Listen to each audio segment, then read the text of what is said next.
In the last episode, we flipped the boat over, we set it on the cradle, and then we burnt the form. What's kicking, chickens? What's kicking, chickens? We're back. And still not done. Since we flipped the boat, we've made a lot of progress. Today we're going to be showing how we're tackling some of the upper framing, and we're also going to be tackling a problem we ran into with the dash. And it's motor well time.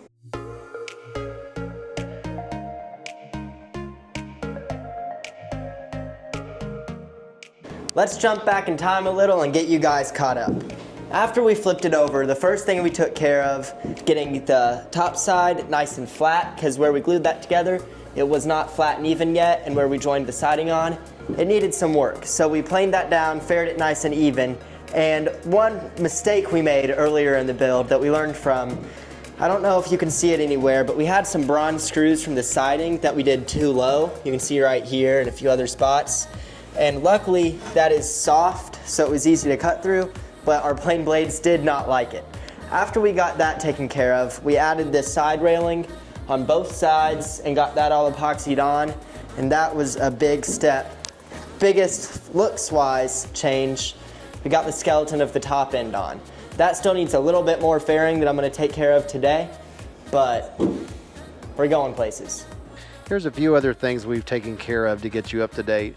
On the back of the transom, the additional piece of mahogany that I added was still proud of the original frame, so I used a Sawzall to cut it almost flush to the frame, and then I switched over to a router with a flush trim bit and did a great job of matching the angle. I just kept the plate on the back side of the transom. On the deck beams, they were fairly straightforward. We just used our templates to make those, and we epoxied them in place on the front section as well as the back.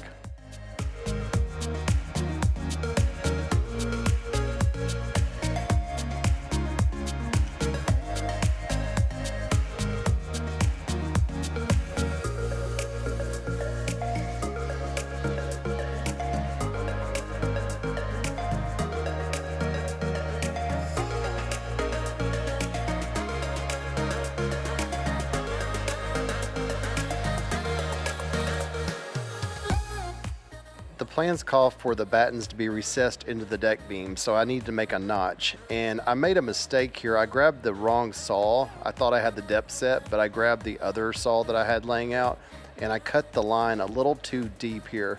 You also notice the track's moving. It's mainly because the rubber strip is not sitting flat to the curved frame. Even though these cut a little bit deeper than I wanted them to be, we can easily recover from that with epoxy. I finished off the notches by just taking the router and lightly going and resting on each side of the original, and it worked great at just carving that out. I used the same method to do the notches on the battens to the left and right of the center, and then I immediately mixed up a batch of thickened epoxy and started applying it into the notches. Cameron pre-drilled all of the screw locations, and it took both of us to set and hold them in place while he went one by one and tightened them down into the frame. And this creates a super strong top side for the boat.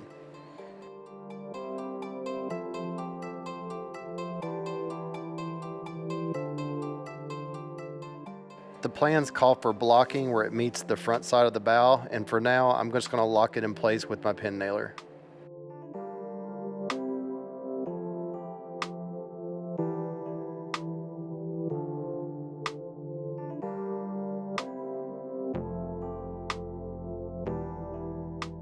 The 1x3 on the top center of the bow is called a strong back, and in the front it has to be faired down fairly substantially so it comes to a point at the front of the bow.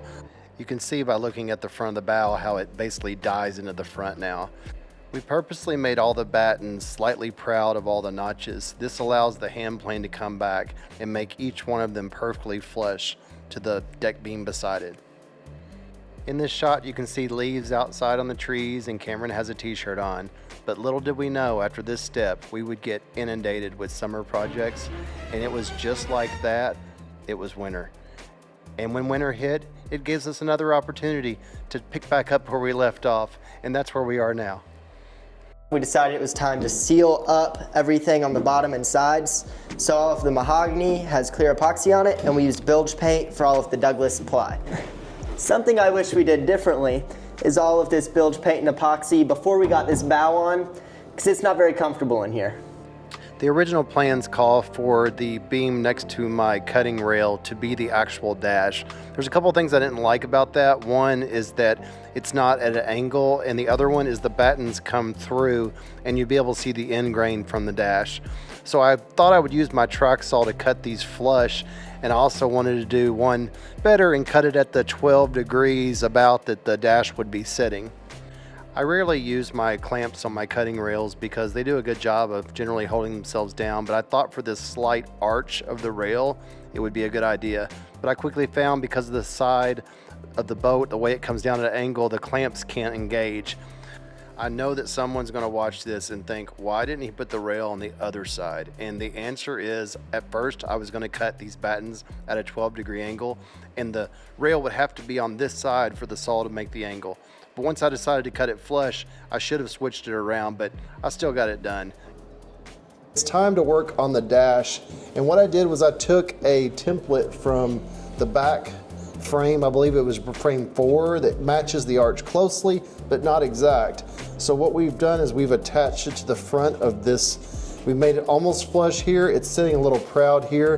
The idea is we're going to make a template for the board and come back and fare this down to be perfect. The dash is going to be slightly angled.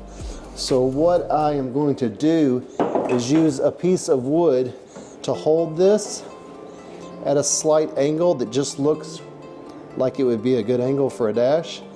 And then we're going to use 2 pieces of wood and mark where they fall, because it's a complex angle. You have an angle going this way, and then you have an angle going, the sides are not perfectly 90. So I think by gluing these on both sides and keeping this proud, we can make a good template out of a piece of mahogany and not destroy an expensive piece of wood. Spoiler alert, we destroyed an expensive piece of wood. Now that we have this dash template in place, I'm going to come back and I'm going to make a reference line. I then placed that template on top of our expensive piece of mahogany, and we traced the outline of that. And then I went straight to cutting out the straight line with the track saw, followed by the miter saw to cut the angled side cuts.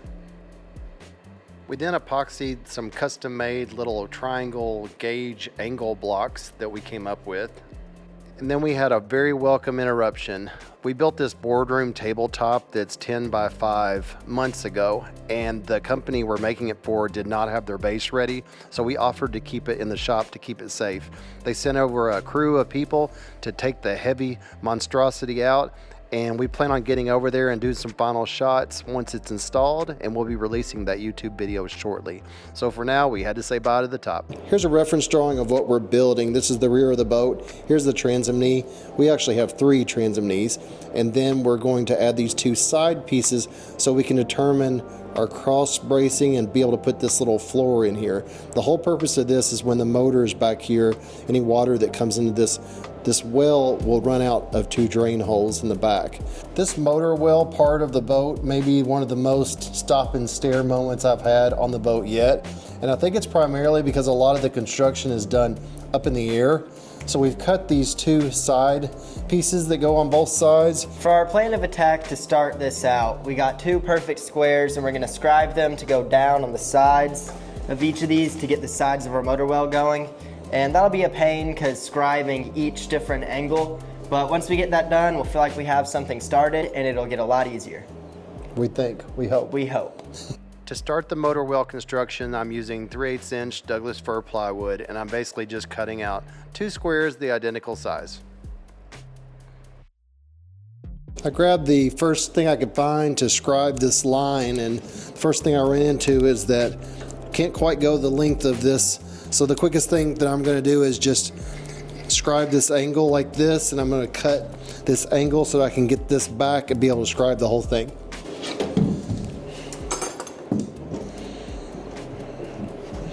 Okay, that gets it really close. And now my idea is it's going to be actually go behind this, and I have to notch out for this. So I'm going to start down here, just hold this as horizontal as I can and just start scribing this.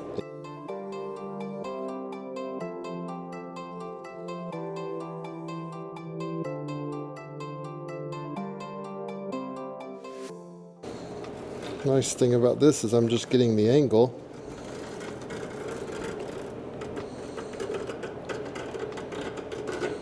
There we go.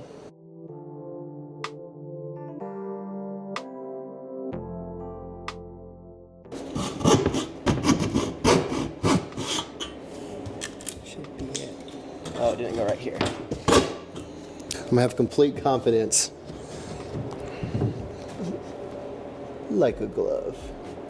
I'm just gonna use this as a trace point.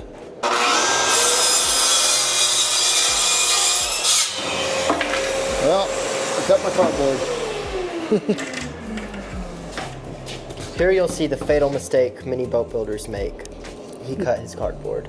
And then the next step that we're gonna have to do is establish a level line coming down 25 inches off straight down. And then we should be able to use this piece right here, make a duplicate copy right here, because the boat is symmetrical and it does seem to work perfectly, so that's good. Okay, change of plans.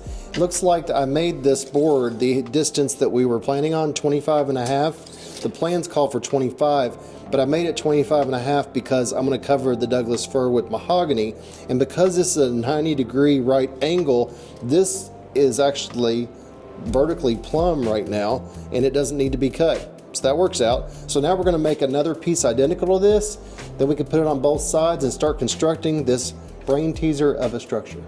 Here's our second square we cut out earlier, and now since they are identical, I'm just gonna line these up and trace it out. I'm gonna have the back side flush so we don't have to cut back there. Get my pencil.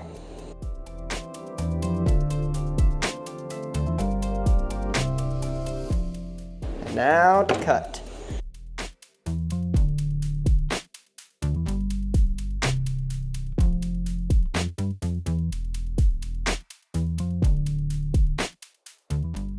Okay, you gotta And test dropping it in. We have it backwards and dropping it in. Did it scare you for a minute? No, yeah, you could be scared though. It's just about perfect. Get it right here. Yep. It looks pretty close. I think that notch down there at the bottom could be a little bit more and it would sit flatter. Maybe a little bit more. It's all the way. Oh yeah, yeah. It's just a little bit deeper on the notch, and it'll be able to come here. Yeah.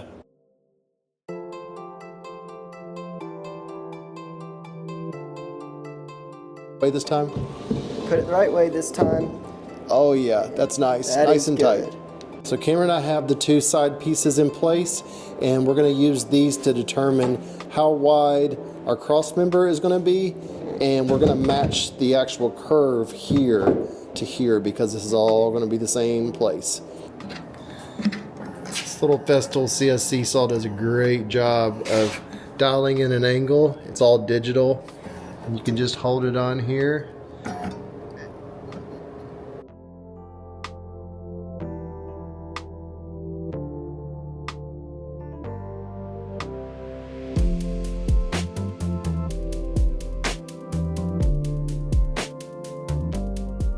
Okay, we got the motor well sides all trimmed up with the angles on them.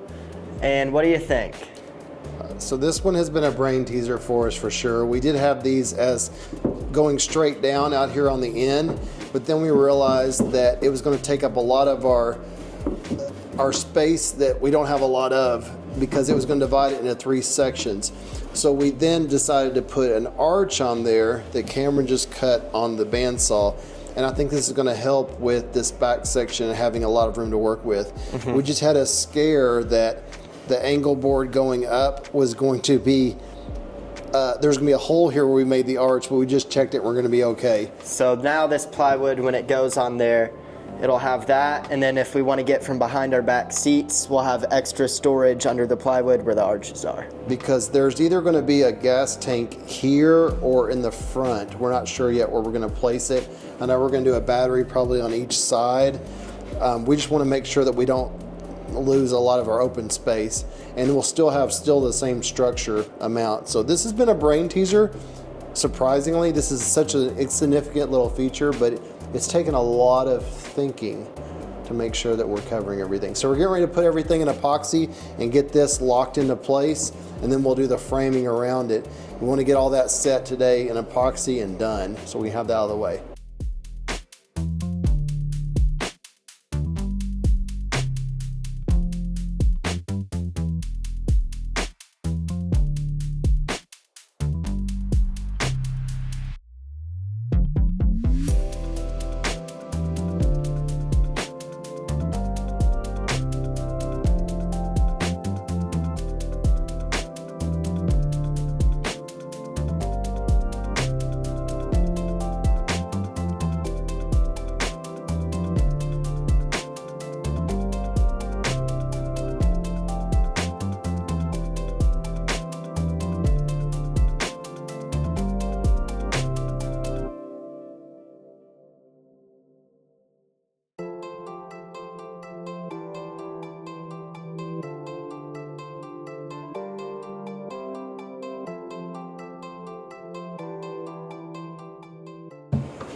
Oh, that does a good job. Oh yeah. Just using a room key, hotel room key, cut a little angle on it, just pull it up, and this seals it up really nicely. It's a nice little bead going. The top of the motor well board matches the aft deck beam, so we held it up in place and traced the curve. I could have used my templates for this, but I had just burned them the day before. Maybe I should have waited a little bit longer. Cameron went to the bandsaw and cut as close as he could to the line, then he finished it over on the drum sander. Then we mixed up what feels like our 500th batch of epoxy.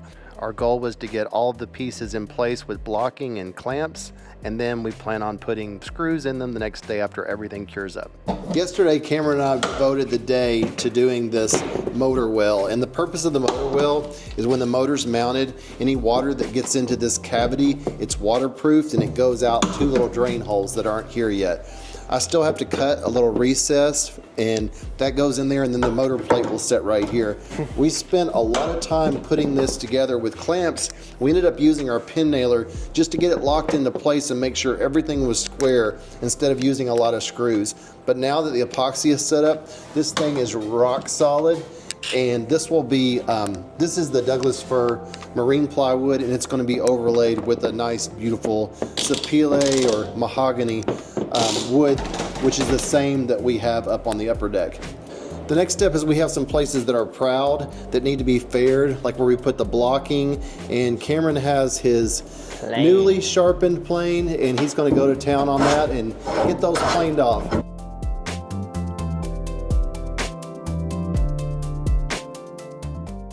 The plans called for this board to be the dash board, but I didn't like the idea of it for a couple of reasons. One, this is supposed to be slanted, and also having these top bow, whatever they're called, stringers would show on the ends. So what we did was added a second board, and we thought by making a template and doing the angles on it that would be perfect and dead on. Go up. But when we went to put it on, Cameron, move your hand for a second. You can see there's a slight gap over here on this side. So thinking with our woodworking brains, what we think will make this a lot better is to actually cut a perfect little slot that we could slide this dashboard into. It's going to be a little bit of work, but I think it's going to give us a nice tight joint in a very obvious place. This one's going to have to be scrapped for something else. So my plan of attack for this was to put a track for my track saw on the actual line, but a problem I ran into is there's no way to clamp the rail on the back side. It hits the back of the boat. So we're thinking about just holding it in place, but that just seems like a bad idea. So our backup method is going to be, I'm going to take a piece of scrap wood that represents the width of the dash, and I'm just going to temporarily attach it on there with some pin nails. I'll put one right here. This is going to act as a guide for my ultra sharp blue spruce saw. I'm just going to use it to make a really nice cut on the wood, making sure I'm keeping the pressure up against this guide board. Now I'm going to remove this board that's got pin nails in it still. I'm gonna do the same thing. Do the same thing with against this board. Don't have to be as careful with this one because we don't have to worry about tear out. That's enough to be able to fit this, slide this into place. I'll just take away a lot first and then I'll get it smoothed out.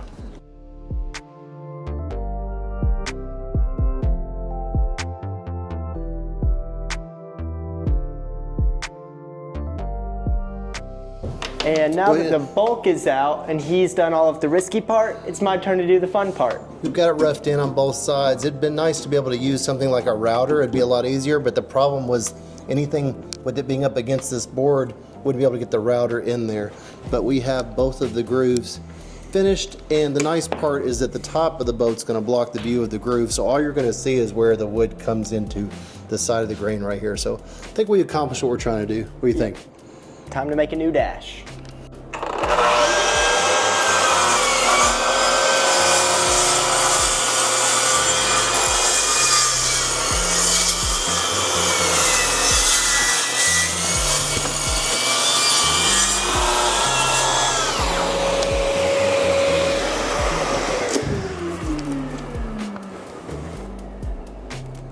We just finished cutting this weird angle. It's like angle back and also back and this way on both board, and we are going to try to slide this into the groove.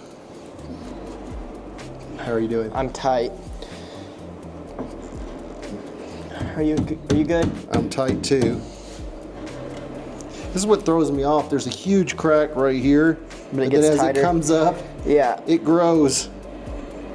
This is the nice thing about using a template. Oh, look at that. Look how I got a little high there. look how it pops into place. I'm perfect right now. This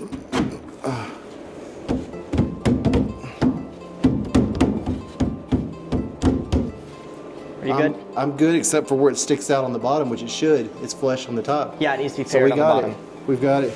Oh, that's That's perfect. good. That's good. So this is going to have to be shaped Yeah, across here. But other than that, that got is a dash. perfect. That actually worked. see how tight that looks. It looks like a nice joint that just ends, but it actually goes inside of there. Perfect on both sides. And we're gonna have to go across. Hopefully it doesn't make me use the plane for all of it, but get this even with that curve. What we can do to save time is mark this and scribe the line, take this off, cut it on the bandsaw, and then we could come back and finish it with the plane. Or I'll do all of it with the plane. After discussing it a little bit, we decided that since it's in place, we don't want to remove it. Cameron's convinced me to he's going to use the plane and do the whole thing. It's a little bit of extra work doing it this way, but at least we know we won't have take off too much. Just take our time and get this done. It's paper thin shavings right now, so I'm gonna set it a little bit more aggressive.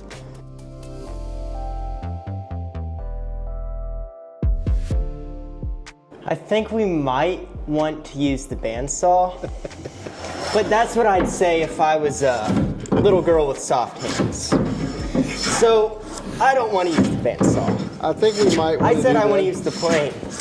So I think I'm gonna take my hoodie off and use the plane. Seeing how we want to get this in the water by summer, I think we should go ahead and cut a majority of that off. But look how much progress I've already made. You have made a lot of progress. I'm using the plane. Okay, let's stick with using the plane.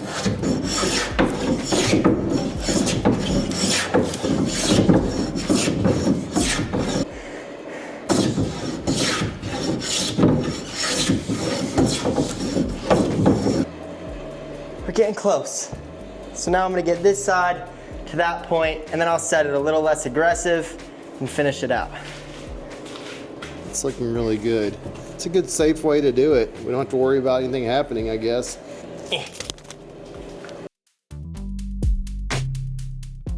Cameron's been on this for about, I'd say 20 minutes. Pretty fast.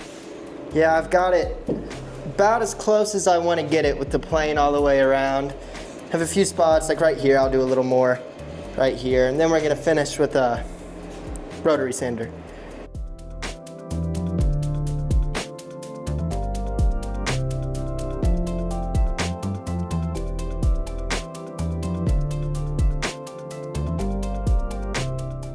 before we start cutting holes in our beautiful new dash, we want to do a little bit more research. So be sure to tune in to the next episode where we talk about steering systems, power systems, and getting a lot of that stuff done before we start closing in the top side of the boat. Thanks for watching. Meow. Don't do I did that. it so late, you have time to cut it.